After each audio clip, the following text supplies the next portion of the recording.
Olá, concurseiro, a gente vai dar início aqui mais uma aula de instalações hidrossanitárias. Então, é uma parte que está dentro do conteúdo de construção, certo? Que é bastante abordada nos concursos, e a gente vai estudar nessa aula assunto sobre água fria, né? Que é um dos assuntos mais cobrados dentro de instalações hidrossanitárias, né? Lembrando que instalações hidrossanitárias envolve água fria, água pluvial, esgoto, ok? Água quente. Então são um conjunto de instalações, ok? Primeiro a gente vai mostrar como que vai ser abordado esse assunto. A gente vai ver algumas definições mais importantes, a função, tipos, dimensionamento e a gente vai resolver algumas questões.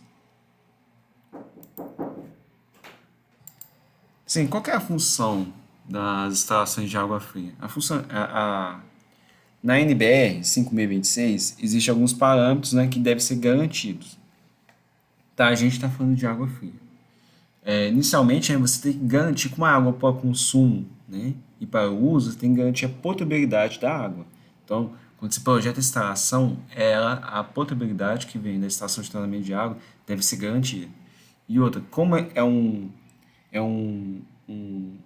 uma coisa essencial, né, para as pessoas, né, para o uso, seu fornecimento deve ser de forma contínua, ou seja, o projeto, né, a instalação deve garantir o fornecimento contínuo de água e de portabilidade, seja para um prédio, para uma casa ou para uma indústria. Ok, e de forma que evita, né, o excesso, o desperdício, né, tanto de água, né, e de energia, né, que necessita de energia para transportar ou para fazer na estação de tratamento e etc. Outra coisa, como a potabilidade tem que ser garantida, deve impossibilitar o acesso de corpos estranhos, ok? Mais um item importante, a sua manutenção tem que ser fácil e econômica, ok? Não adianta projetar uma instalação que né, sua manutenção é quase antieconômica, né? Aí seria quase inviável. A gente não deve emitir ruídos, né? Pois assim, os ruídos, se uma instalação hidráulica emite sons, né? Isso aí ao usuário provoca desconforto, certo? Dá uma sensação de insegurança. Então, ó, você vai ver a questão da velocidade, das pressões, são para justamente garantir essa parte, evitar ruídos, né? E outra coisa, assim, como a gente depende dos pontos de utilização, os pontos de utilização são utilizados, né, de água fria para o uso e consumo, esses pontos de utilização devem ser fácil uso, fácil acesso, né, tanto para adulto, para criança, né, que tenha a sua avaliação garantida, né, e necessária, ok? Então, vamos para o próximo slide aqui. Ok, aqui tem umas definições que eu acho muito importante, né? Que a NBR traz de 98, né? Primeiro, é o alimentador predial, né? É a parte que vem a tubulação que vem da parte pública e que vai até o reservatório, né? O alimentador predial então engloba a parte de coleta, né? Vem lá do coletor público, passa pelo cavalete, onde tem um medidor, e chega até o reservatório, aonde que vai ser distribuído. E o barrilete. O que é o barrilete? O barrilete é um conjunto de tubulações, né? Conjunto de colunas de distribuição, né? Isso quando o abastecimento vem do reservatório, que quando é indireto, né? Certo aqui, ó. Quando é indireto, né? Nesse reservatório sai-se bastante colunas de distribuição de forma a alimentar todos os ramais prediais, né? Para alimentar os pontos de distribuição. Ok, o que acontece? Vem o barrilete, né? Do barrilete parte-se as colunas de distribuição.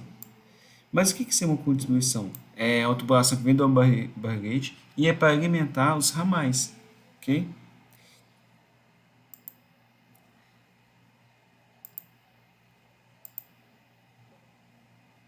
Tá. Os pontos de utilização de água são os pontos de fornecimento de água, né, para consumo ou para uso, né, certo?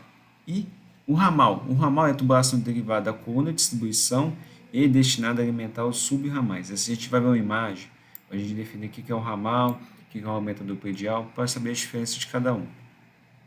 E vem uma figura, né, para ficar mais claro. Certo? Tá, sobre os materiais. Aqui vocês vão ver que é o mesmo dos esgotos, né? Pode ser de PVC, pode ser de material metálico, certo? Pode ser de cobre, ferro fundido. Então, esses fibrocimento, esses são vários materiais que podem ser usados na distribuição de água fria. Amianto, né? Alguns reservatórios são de concreto, ok? Beleza, aqui a gente tem aqui é uma instalação predial de água fria. Beleza. Vamos falar de cada componente. O alimentador, a parte alimentador predial, é essa parte aqui, ó. Vou destacar aqui em vermelho. É essa parte aqui, certo? É a parte que vai até o reservatório. Esse é o alimentador predial. Sai da rede pública e vai até o reservatório. Aqui a gente tem um cavalete. O cavalete tem um medidor, hidrômetro, certo? Para medir a quantidade de consumo realizada, ok? E aqui a gente tem um barrilete, né? Barrilete que sai do reservatório, ok? E sai as colunas de distribuição, que são essas 6 aqui. Estão vendo? E essas colunas de distribuição vão alimentar quem? Os ramais, por exemplo. Veio um ramal aqui, desceu nessa parede, depois veio os subramais alimentando cada ponto de consumo. Igual aqui, está alimentando o lavatório, alimentando a bacia sanitária e etc. A gente vai ver que essa forma de sistema aqui a gente chama de indireto, ou seja, é feita a partir de um reservatório.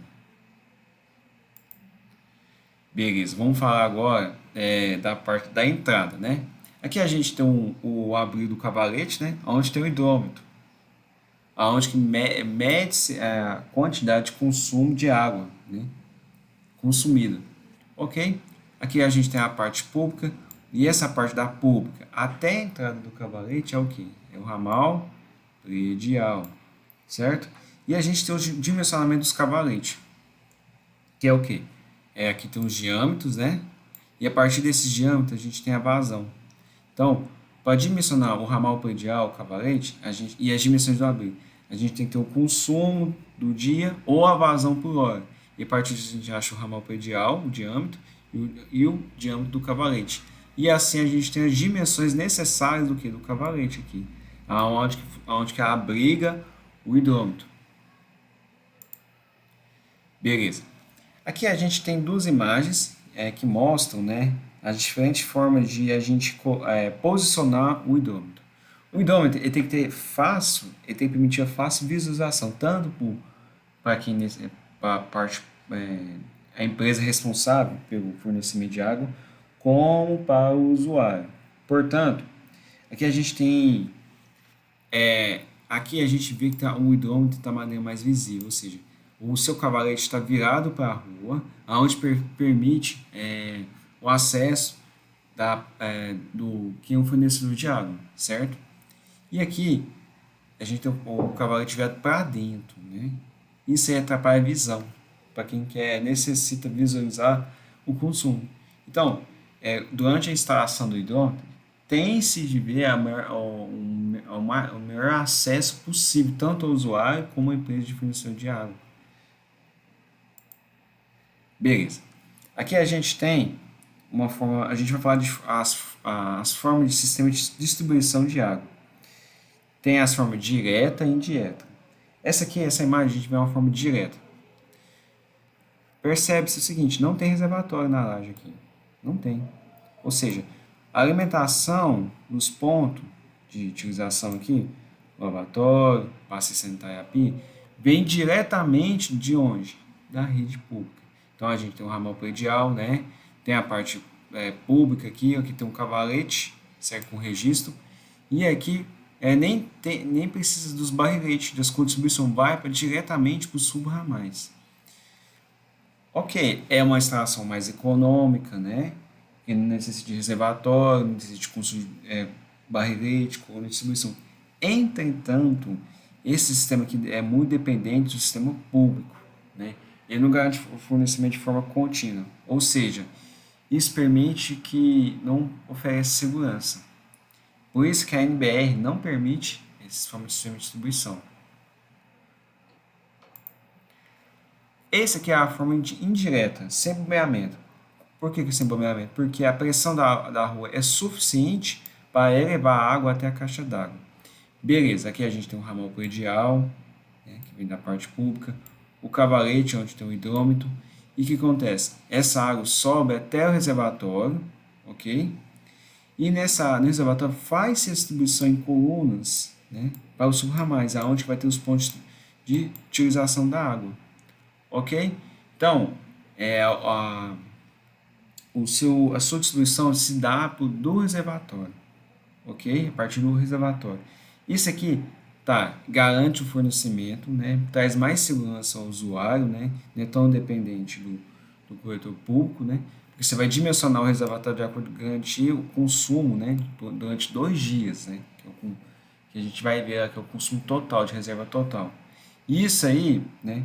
Permite que, vamos supor que tem alguma interrupção, né? A pessoa não tenha problema de falta de água, né? Na casa.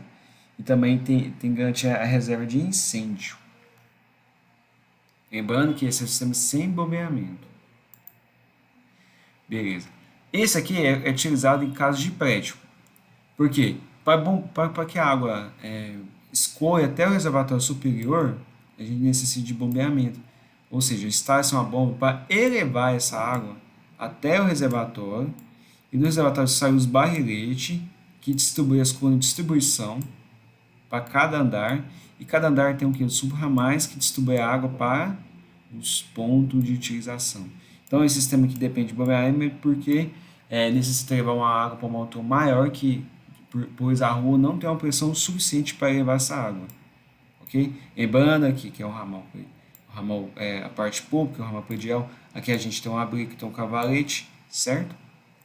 E lembrando que o reservatório tem sido dimensionado para o consumo de 2 dias, deve garantir também o volume de incêndio.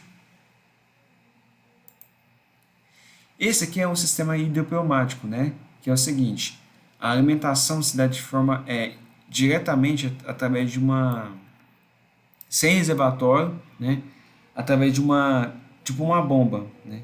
Ou seja, a alimentação dos pontos de utilização de água aqui não se dá através de um reservatório, é diretamente bombeada a partir de sistema indireto, ou seja, é indiretamente fornecido por um sistema hidropneumático.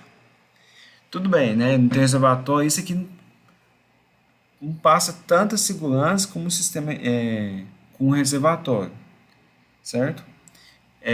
Ok, essa é usada em locais, em construções que não tem como construir reservatório, ok? Vamos passar para o próximo slide.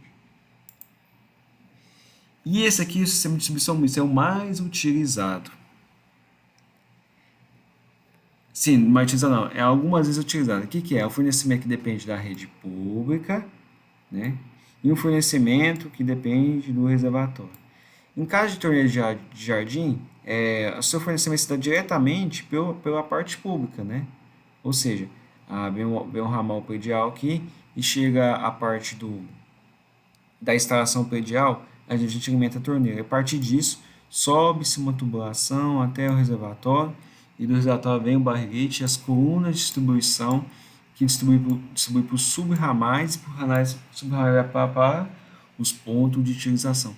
Então, para o caso de torneio de jardim externo à casa, é interessante a gente colocar os pontos fixados na entrada, né, do sistema público, que economiza na parte hidráulica de material, de instalação.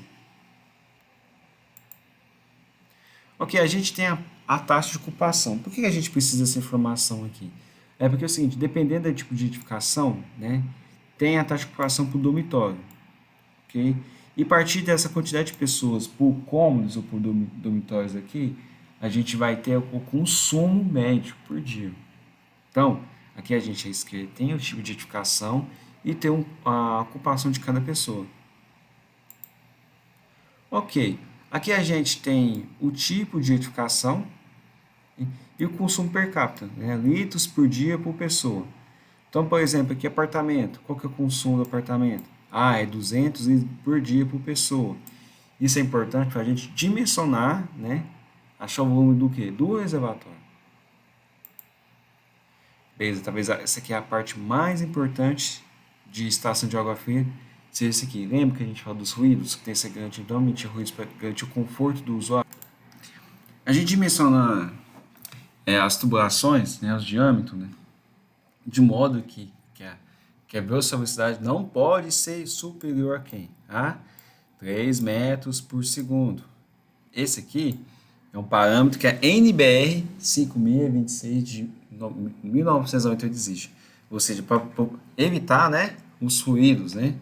Agora, uma coisa interessante. Em condições dinâmicas com escoamento, a pressão da água nos pontos de utilização deve ser estabelecida de modo a garantir a vazão de projeto indicada na tabela acima. O que acontece? Cada ponto de utilização a gente tem uma vazão, certo? Para dimensionamento. E o bom funcionamento da peça de utilização e do aparelho sanitário. Em qualquer caso, a pressão não deve ser inferior a 10 kPa, certo? Ou seja, em constante dinâmica, a pressão no ponto de utilização não deve ser inferior a 10 kPa. Por que a gente tem que garantir essa pressão, né? Pressão mínima? Pois além de ter a vazão, né? Já viu que em alguns casos a gente tem que ficar diminuindo, né? Por exemplo, você está no chuveiro, tem que mexer no registro para modificar a temperatura, né? Isso é mau dimensionamento, né? Ou seja, você tem que mexer na vazão para modificar a pressão necessária para que saia água suficiente. Então, esse é um mau dimensionamento. A NBR trabalha com essas pressões mínimas, de modo que a vazão e a pressão que chega no ponto de utilização seja suficiente para a pessoa utilizar o ponto de utilização, para não gerar desconforto, para garantir o consumo, okay? E para que se torne econômica, né? Com exceção da caixa de descarga, onde a pressão pode ser menor que esse valor, e até no mínimo de 5 kPa, né? Porque aí na caixa de descarga não tem como garantir, né, um mínimo de 10 kPa. Então pode ser menor, mas desde que o mínimo seja quanto? 5 kPa, isso em condições de econômica, né, com escoamento. O do ponto da válvula de descarga, né, a pressão não deve ser inferior a 15 MPa. Então, ok. Então vamos revisar aqui. Em condições de escoamento, a pressão não pode ser inferior a 10 kPa, com exceção da caixa de descarga, que o mínimo é 5 kPa, né? E para a válvula de descarga não pode ser inferior a quanto? 15 MPa. E a velocidade não pode ser superior a quanto? A 3 metros por segundo. Agora vamos fazer as condições estáticas, né? As condições estáticas. Uma coisa interessante, ó. Em condições de a rede predial, né, não pode ter em condições dinâmicas, né? A pressão não pode ser inferior a 5 kPa, ok? Isso na rede predial. Agora em condições estática, né, a pressão, né, não pode ser superior, isso aqui para evitar danos à tubulação, não pode ser superior a quanto? A 400 kPa. E, né, de forma a evitar correntes de pressões, né, golpe de arite, né, não pode, deve ser evitados, né, pressões que superam 200 kPa, ok? Vamos fazer os exercícios agora.